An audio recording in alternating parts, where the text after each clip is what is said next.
Great. Well, hi, everyone.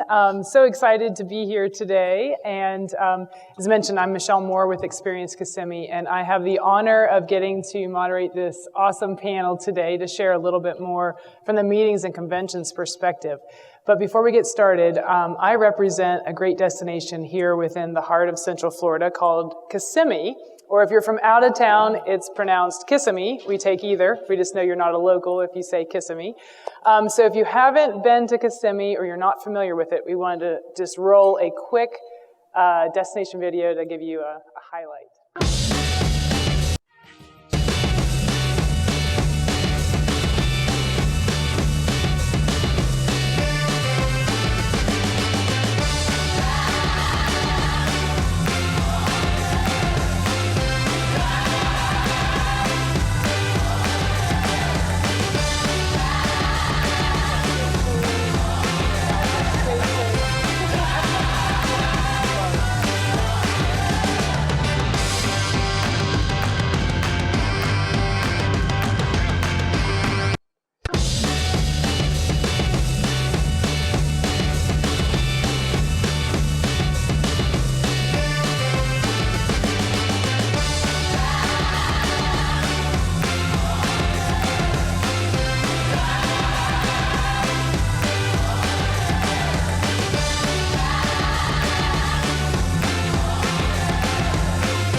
Great, thank you. So as I mentioned, here with this awesome panel today, and everyone here serves on the board of the LGBT Meeting Professionals Association. And I wanted to just start off by saying we're fairly new business partners with them on the premium side, and amazing partnership during the pandemic. This association was wonderful from a destination standpoint to help us share out content when things were open, when things were closed, latest updates, and just really an amazing partner overall. So I wanted to say thank you so much, and we're excited to learn more about this association. So for those that are not familiar, I wanted to start off with asking, so can you share a little bit about the association? And what does the LGBT community include as far as on the meetings and convention side when you're working with You want to clients? go first, Alan? You've been on the longest, right? On the longest, yes. Oh, you've been Sure. the longest. Okay. Yeah, I know. I'm the old one. Well, thank you all for allowing us to be here and to talk about Lgbt Mpa. And I have to preface by saying, if I sound a little delirious, I am coming from New Orleans, where I just ran a week-long conference, 16-hour days, and then took a 7 a.m. flight to Orlando this morning. So for all you meeting planners out there, you understand my pain. But I really wanted to be here and specifically to talk about Lgbt Mpa. So this is an organization that was founded in 2016. I've been on the board since the inception of the organization, and it was actually founded by a PR and marketing professional who had some experience working in hospitality, specifically with some hospitality brands, and really saw a void in the industry. So what the organization is doing is creating a space for LGBT plus meeting professionals to come together to talk about shared experiences. It's the only organization that is solely dedicated to advancing, empowering, and connecting the LGBT meeting professional. So we do that through a number of different mechanisms, specifically events. So networking events at many of the conferences that you all know in our industry. So MPI, PCMA, we have a presence at PCMA EduCon in New Orleans, which starts tomorrow. We've been at IMEX. So really connecting like-minded LGBT plus meeting professionals and allies to talk about how we can empower them. We can talk about diversity and inclusion, how we can make our meetings more inclusive, both from a hospitality standpoint, as well as from a standpoint of, the three of us up here as meeting professionals. Another way is through education. We do a number of different educational events, online events. We have done a few, let's see, when did we do our first town hall? I think it was actually during COVID. Of course, it was digital and virtual, but it was really well attended. We have done a number of different online and virtual events. Day of Diversity, thank you, Alan, which we did for the first time in 2021, which was spearheaded by our current board chair, Derek Johnson. So there are a number of, thank you. Is my mic not working? Thank you. I usually talk really loud, so it didn't seem like anybody had a problem hearing. But so there are a number of different platforms that we use at Lgbt Mpa. And one of the things that has been important to me, I started off as executive board chair with the organization back in 2017. Currently serve as immediate past chair. One of the things that I have really tried to implement within sort of the very fabric of this organization is I don't want it to be simply an organization that only caters to the LGBT community. Of course, that's who we're serving. We want to be able to connect as many LGBT plus meeting professionals as possible, but I really want allies to become part of this organization. I want to fold them in, because those are really, in so many ways, the people within our industry, right, that need to hear this message, that need to hear about diversity and inclusion and equity, that need us to be out there telling them how they can create events that are more inclusive. So we have a few allies that sit on our board. So to me, it's having an inclusive organization, there's no exclusivity that exists here in this organization. So that's something that is very important to me. Over the past, 4 or 5 years that we've been alive as an organization, we have over 2,000 different members now, professional members. We have 70 plus business partners with experience, Kissimmee being one of our newest. And a lot of these second and third tier destinations like Visit Sacramento that are coming on board. Some of these cities that you wouldn't necessarily think, when you think of diversity and inclusion, you don't necessarily think of Sacramento. You don't sometimes necessarily think of Kissimmee. But these are destinations that are really, really working day by day to promote themselves and to market to the LGBT community and to advance themselves as these destinations that are more affordable for association meeting professionals like myself who can't afford the New Yorks, who can't afford the San Franciscos often. So there are so many different facets to this organization, and I really do encourage everyone to become involved. It's free for professional planner members, and we do have other opportunities for destinations to become involved and other folks within the industry to really embrace our message. And we're trying to promote ourselves as much as possible at all of these different industry events. So it's very important. It was very important for me to be here and to talk about Lgbt Mpa and kind of how it started. Great. Would you like to share as well any updates on your end, Avery? So is my mic on? Yeah, okay. I am a recent member of this organization, and I recently just learned about it at WEC in Las Vegas last year. They had a mixer, and I was like, oh my gosh, this is just what I've been looking for. I was like, I didn't know that this existed. And they were like, actually, it's free to join. And I was like, this is incredible. Sign me up.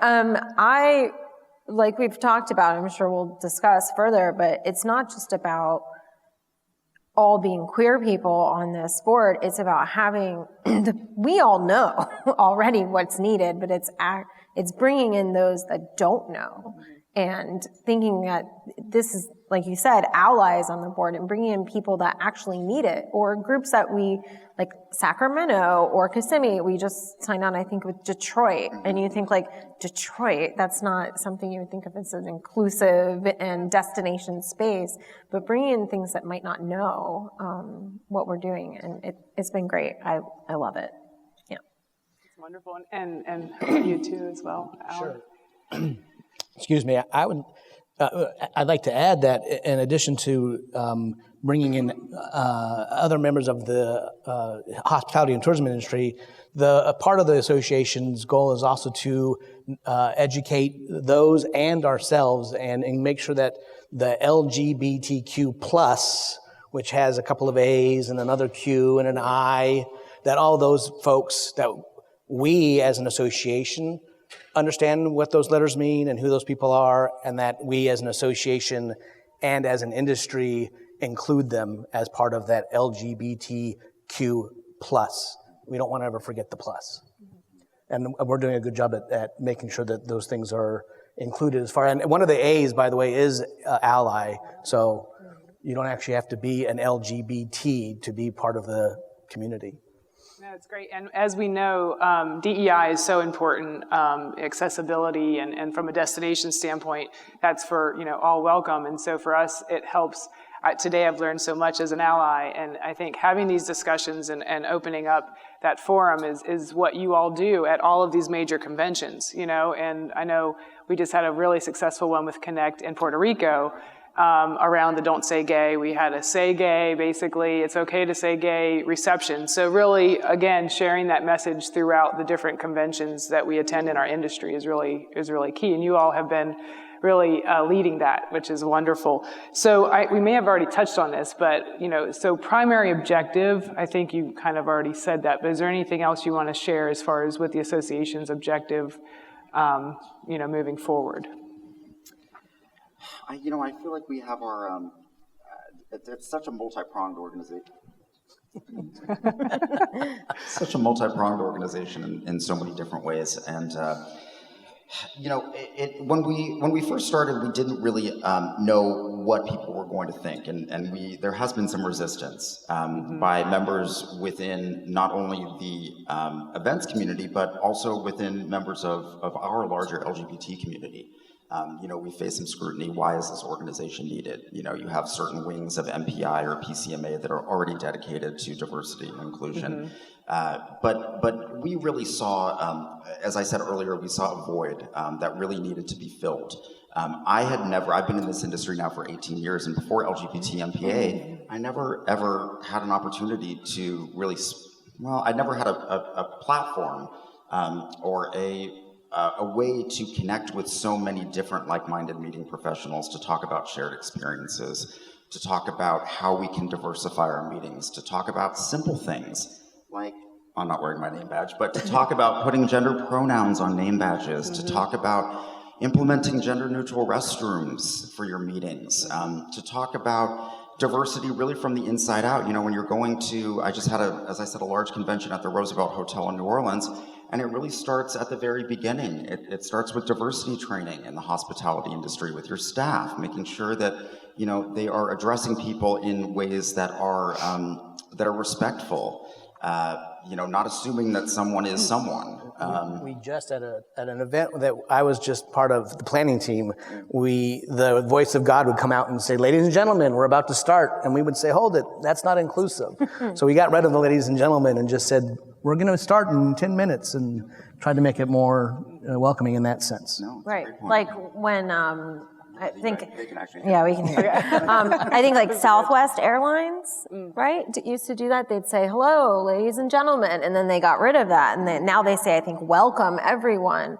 And it's that Venn diagram of the people who hear that are going to notice. Right. But the people who don't realize it aren't going to notice. Ladies and gentlemen aren't going to notice ladies and gentlemen versus everybody, but those that feel left out are going to notice. And those small changes make such a large difference. My best friend is a trans man. I have so many queer people and non-binary people in my community, and I asked them before I came here, I was like, what can I hear from you guys if I have the ear of these listeners? And they're just like those little tiny things of having the gender neutral restrooms, having the option of not having just to go to like the family restroom, but having a non-gendered restroom. Because they're like, I'm not a family, I'm not bringing my kid in here, I just want to use the restroom. But yeah, using those, the they, them, the she, her, the tags, I love that. Just those little things that people are going to notice. Well, and Avery's exactly right, and where it starts small, but so my previous job, I worked for an organization in New York City called the Drug Policy Alliance, and it was not an LGBT organization, although we had a lot of LGBT attendees. And our convention was about 1,600 people, and we did it in 2019 in St. Louis. And I worked with the hotel actually to include a clause that allowed us to get out of our contract with no financial penalty if there was any anti-LGBT legislation enacted at a state level, which was huge. And I thought that I was going to get extreme opposition to this. I actually attended a Connect meeting in New York when I was living there, and there was a gentleman, there was an attorney from Philadelphia, I wish I could remember his name, but he was going through some of this language, and I took a photo of this clause, and I'm like, oh my, I'm getting that I'm getting that shit into my contract. And I went back and talked to my director, thankfully, who was also a member of the community and was very supportive, and the hotel accepted this. They sent it to their legal department, and the contract was back to me with the clause in verbatim, the way that I wanted it to be. And the hotel has no control over that. So they're taking an extreme risk. This is a 1,600 person conference. We were taking up their entire hotel. Luckily, the state of Missouri enacted no anti-LGBT legislation. But it starts small, but there are those larger things that you can do as meeting planners to make sure that LGBT plus attendees are feeling welcome, and also that these hotels are starting to become more educated now. Because this hotel had never done that before. Right. Great. And I know we have a mix of probably backgrounds here as far as, from the destination side or planner side. So if you can share maybe from the association standpoint, what type of resources do you provide for the different segments within the meetings and conventions through the association to help with these learnings for groups? Well, I think that's something that, because we're so new, we're still working on it. And COVID, while it didn't hit us significantly, it definitely, for everybody, we wanted to start doing these more in-person events or days where we'd have like a diversity inclusion day where we could do learning. We are going to start doing more little courses you can sign up, I think, that we're looking to do, and hopefully get, if anyone is waiting to sit for their CMP, that we're going to get certified through EIC, where you can get CEs for this, and coming and learning and bringing in speakers and, bringing in people and being like, this is what I have troubles with in my industry. How can you help me? Who can I learn from? If you are a member, you do get access to the full list of all of our members, which is, again, like full of allies, full of planners, full of directors. It's across the board. There's such a wide range of us there, and that's, I think, such a great, valuable resource where you can kind of comb through and see all the members and pick and choose and say like, oh my gosh, that guy might have my answer. I don't, there's someone I know in San Francisco. I was thinking of having a meeting there. They might know the places to go. I know that when David talked with us, he was asking, does it take an LGBT planner to plan an LGBT meeting? And we were like, no, but it helps. We might know, hey, if you want to have a reception here, the bartenders are queer, the bathrooms are inclusive, your team and your group might feel a little more comfortable there. Don't have it at, that restaurant. The owners are, the owners have said some things. They may not be plugged into that local community. And because there's so many of us, and we are international, we have members internationally. If you might be going to Germany or something, you're like, I have no idea about anything in Hanover. There might be someone on our board that can be like, actually, I can tell you all these good places. You might not be plugged into there locally. So it's like such a great resource to be able to kind of comb through and say like, oh, I'm looking to check that box of inclusion, and who can I go to? Yeah, that's wonderful. Yeah, the network and just hearing your backgrounds of experience in the meeting side, I think, and connecting, like you said, like-minded, that's really important.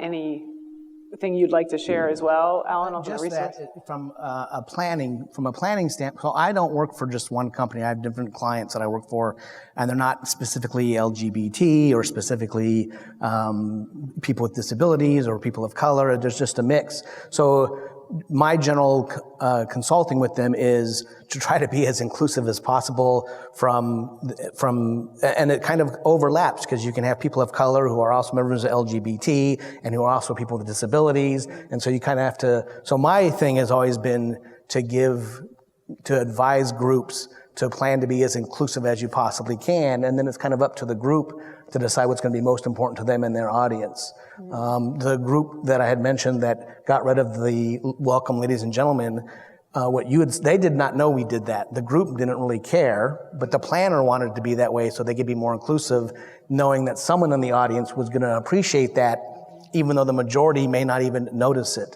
So from the planning standpoint of what your audience may need or what they may appreciate, I try to kind of say, hey, we got to check off this box to make sure that this community is included, and this community is included, and this community is included, and sometimes they might overlap, and it could be the LGBT Black CPA in Wheelchairs Association. Right. And you kind of have to make sure it's kind of there for everyone. And that's something that we've discussed on the board a lot, is that this isn't just LGBT, like this is for anyone who's marginalized. We are showing that these, like, again, if someone has a disability, if someone is BIPOC, like, we want to bring in all of these groups, and we're kind of trying to advocate for anyone who is marginalized, not just queer people, not just people who are in this certain group, but it's only going, the thing is, it's only going to be a good thing. It's only going to be helpful. We don't see any negative side effects of saying welcome everyone instead of welcome ladies and gentlemen. No one's going to notice, except the people that care. And to just kind of piggyback on that as well, and I think actually it was before Avery and Alan may have joined the board, but during COVID, right after the murder of George Floyd, we put together our first town hall as an organization. And it was essentially how we as a community, we as LGBT meeting professionals, we as an association can support the Black community and support the fact that these killings continue to systematically happen, and what can we do within our own industry to try and make this better. So what Avery's saying is absolutely correct. It's not just LGBT, it's people of color, it's BIPOC, it's everything. I mean, it truly is an inclusive organization in every sense of the word, and that and I really, really do mean that, and that is how this organization was founded, and I hope that it's how this organization continues to operate, and I have confidence that it will. Great. And I think it's so important. I know it's been talked about in some other sessions about, cancel culture of meetings and how do we kind of rise above the state legislation when we know that our cities and our towns aren't, maybe following that. We don't, follow what is happening. And I think your organization has been a really good, Kickstarter for that, so we can have that forum and that discussion and also help guide us on the supplier side. How do we make it more inclusive? How do we, include all of these, everyone from all walks of life to be able to come and experience, the destination, the meeting, the content.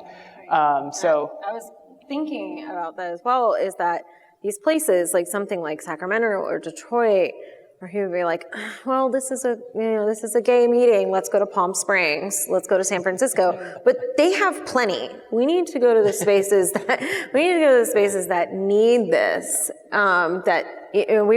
People are saying, oh, with this Florida and the Don't Say Gay bill, like, we need to bring it now more than ever to spaces where we're not being included.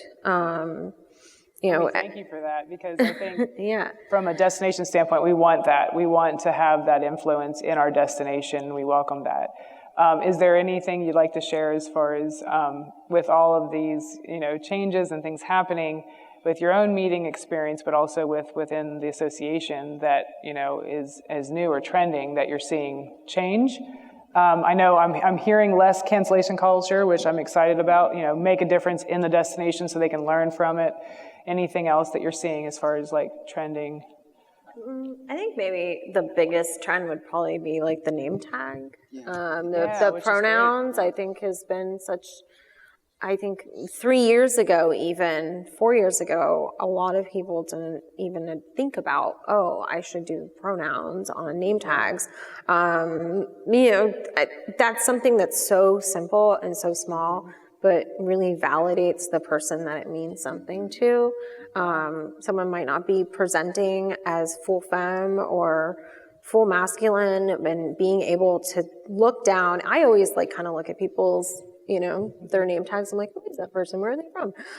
And seeing, oh, hey, he, him, I'm like, okay, cool. I'm not going to immediately offend this person when I meet them for the first time, because that's something they're going to remember. And, it's the gender euphoria of being able to be called what you want to be called instantly is such a difference. Well, and also too, the clearinghouse that we have as an association, where you can find vendors that are LGBT friendly, that are LGBT owned businesses. I worked very briefly way back early in my career for the National Gay and Lesbian Chamber of Commerce, which is an organization based in DC that is advocating for LGBT owned businesses. So, we've done a few events with them. There are some parallels to the work that we're doing, but, I'm starting to see a trend, at least I'm trying to implement it more in my current position, where I'm specifically seeking out LGBT vendors, LGBT suppliers, because I want to support those businesses. I want to make sure that diversity and inclusion is being extended in that way as well. There are those simple things that we're talking about, which are so important and which make such a difference, like the gender neutral restrooms, like the name badges. But, supporting LGBT folks and LGBT owned businesses and making sure that you're funneling your dollars to them is also vitally important. It's funny, just when you said that, I was a co-founder of the Albuquerque Gay and Lesbian Chamber of Commerce, and that was 15, 17 years ago. So it was a while back, and we're still making good progress. One of the things I was going to say as far as trends go is that now that we've kind of gone through or dealt with this COVID thing, I think a lot of planners especially are focused now on actually getting together face to face, and a lot of things had been starting to fall away, doing green stuff or trying to be inclusive. And so I think these kinds of associations and meetings and functions and gatherings are starting that trend where people, we forgot, we need to include this now too. I was at an event in San Antonio long ago, and they had forgotten that they didn't realize that some people who were attending were going to be wheelchair bound. And as soon as they found out, they were able to rent some scooters and make that meeting more inclusive for that group. And so I think that trend is going to continue. It's important, I think, that planners and suppliers know that as sensitive as hospitality and tourism is to things in the world like pandemics and the economy, our spending dollars say a lot. So if you are a meeting planner that wants to be inclusive or wants to do more green stuff or wants to do whatever it might be, the destinations they'll say, yeah, we can do that too. And so those first, second, third tier destinations can also start seeing that trend where they'll say, in order to book this meeting, they may need to consider one of the groups or the diversity of the people they're selling to. That's wonderful. It's a really great point for us destinations in the room is, I know from our team standpoint, we're really going out into our community and finding these businesses that we can bring in as partners, because we want to be able, again, to be inclusive, whether it's wheelchair access or, again, just, LGBT owned business. We want to make sure we have that and can deliver that. So I think it's really a good point to just be aware of all those resources in your backyard, right? And then be able to partner with an association like yourself to help, it all basically come to fruition. So yeah, and it's a lot of, sometimes I think about inclusivity and accessibility a lot of how I feel like that happened a lot more right before COVID hit, but doing this green initiative and sustainability, and a lot of companies kind of wanting to check that box and be able to say, hey, especially big hotel groups, this is what we do with our leftovers. We're doing, group menus to cut down on waste. And it's a lot of this similar of groups looking to say like, hey, we're really trying. We want to, and you want to, as a business, you want to look good. You want to include people. We are in the hospitality industry. We're serving people. This is a service industry. If you know, anywhere from dishwashing to bartending to meeting planning, it's still the service industry. And you always want to go out of your way, me personally, to really make everyone feel included. That's part of our job. It is in our job description, is service and making people feel welcome and bringing people in. And yeah, again, like where you're spending your dollars is so important, especially because of the current economy and after all of these. A lot of the things that were hit during COVID were small businesses. So thinking like, oh, if you can get catering, don't get Honey Baked Can, don't get Chick-fil-A. You know, really being like, hey, you know, there's this like local mom and pop shop that does incredible chicken sandwiches. Why don't we bring them in instead? I would love to give them my money instead of, you know, some corporate. So yeah, and again, like picking out, actually, they're owned by like a queer, Black, disabled person. What an incredible opportunity to give them my dollars and not just the run-of-the-mill Subway or sandwiches from Publix. That's a very good point. So for those in the audience today, is there, if they've never worked with you, what's the best way to start engaging, and if they're interested to learn more, what would you suggest? LGBTMPA.org is probably the best resource, at least initially, which is obviously the website of LGBT Meeting Professionals Association. So if you are a planner, as Avery and I both said, it is free to join. You are given a lot of resources through our organization. You're able to connect with people like Michelle at Experience Kissimmee, people like Sonia Bradley, who I know is speaking from Visit Sacramento. They just joined us a couple months ago. And I still need to meet you in person. But the website is a great resource. Also attending some of our events. As I said, you know, we have a presence at EduCon in New Orleans. I think we're actually doing a session at an educational session at EduCon, well, right? So and IMEX will be at IMEX. Yes, and that's right. So attending our events, talking to other people who are involved with the organization. All of our contact information is under the board of directors link, so you can feel free to reach out to any of us and we can give you more information. But just taking those little steps and just saying, hey, you know, I'm gonna see what this organization is about, see if it makes sense for me as a meeting professional or as a representative from a CVB or as a small business even. You know, our logo was designed by a graphic designer friend of mine in New York, and he continues to be a member of the organization, and he's been funneled other work from members of ours. So, you know, it really is a great resource for, as I said, everyone, you know, obviously, of course, we're focused on the hospitality industry, and, you know, it's an LGBT Meeting Professionals Association, but that would be my sort of initial recommendation, is to check out our website. There's a lot of great information.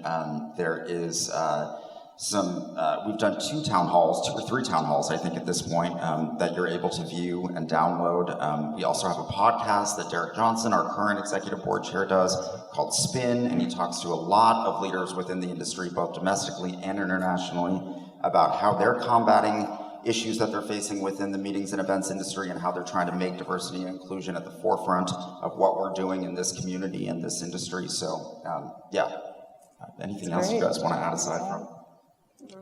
I agree. Yeah, perfect. Thumbs up.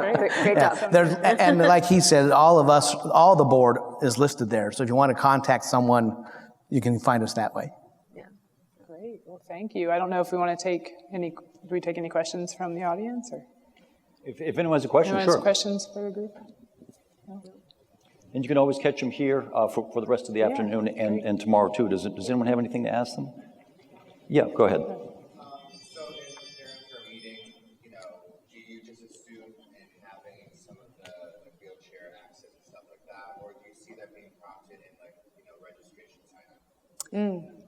I would say in sign up. I know that for myself, I work for the University of Florida, and we use a specific registration system. And at the bottom of the registration page, it says special needs, and then it says And this can be anywhere from dietary restriction. We even say, you know, do you have any dietary restrictions? Do you have the need for ADA compliance? I work with a group that is about parents and physicians that help disabled children. So immediately off the bat, we're like, okay, well, we need an interpreter. And now there's a lot of, you know, Zoom, everyone's doing Zoom. We've all gotten used to it. Zoom now has automatic closed captioning and transcriptions. That wasn't around at the beginning. And that's something that you can it's just click a box and people can immediately get that transcription and that CC. But I think for us, like, we just automatically put it on our registration page. Like, do you need this? Please let us know. And it puts up a red flag on your name, and we look it over, and then we can reach out to them individually and say, hey, what do you need? What exactly do you need? If anyone clicks that box that they need an interpreter, if they're hard of hearing or anything, then that is immediately rolled into the budget that we do need to hire someone. Even if it's for one person, we'll do it. Yeah. And it's as simple as it just kind of reminds me of, so I just got past this conference, but we had obviously our group of speakers and we registered them separately. A lot of them don't register because they're doctors, so their assistants register them for the conference. So I'm looking over the registration form and it says, you know, if you're not able to register, provide the name of your, how was it termed? It was provide his or her name or something, the name of your assistant. And I changed that, and I thought, well, okay, I don't like that language, because language is important, right? Yeah. You know, I mean, this is not an LGBT group that I'm planning meetings for. This is an old school, it's an old boys club. But, you know, I'm making those little decisions in my position, and, you know, I don't know if anybody would even notice that in this group of people who are mainly based in the South. But you know, it's those little things like stop using that sort of conventional language. He, him, like it's much broader than that, obviously, as we all know in this room.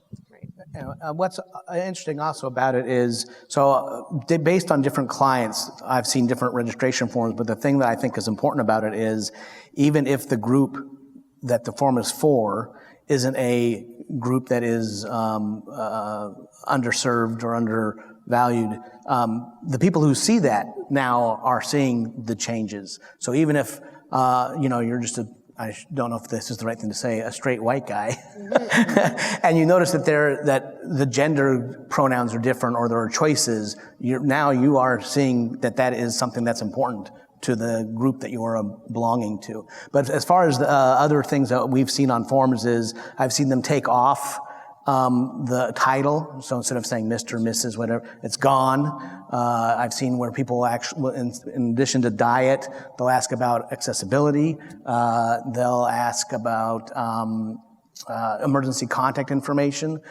So for any food allergy type stuff and things like that might pop up. But it's evolving, and that as it spreads, a wider audience will see it. Well, Michelle, thank you to Experience Kissimmee for sponsoring this. Avery, Jim, Alan, guys, thanks for this day. How about a nice applause for them? Thank you. Thank you. Yeah, good job.